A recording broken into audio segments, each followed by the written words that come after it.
Hi, the question says Amit buys few grams of gold at the poles as per the instruction of one of his friends.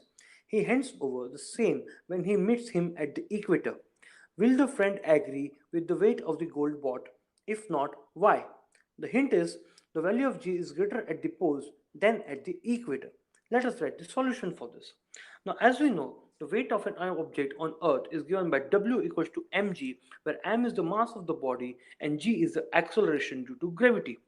Now, as we know, Earth is not a perfect sphere. It is having radius larger at the equators than that as compared to that at the poles. Now, value of g is inversely proportional to the radius. So, since the radius is lesser at the poles, your value of gravitation is more at the poles and vice versa for the equator. At equator, the radius is quite huge and therefore the acceleration due to gravity is less at the equator. So, if he buys gold at the poles and then sends his friend at the equator, then he won't agree with the weight because the weight of the gold will be measured lesser at the equator as compared to that at the poles. Thank you.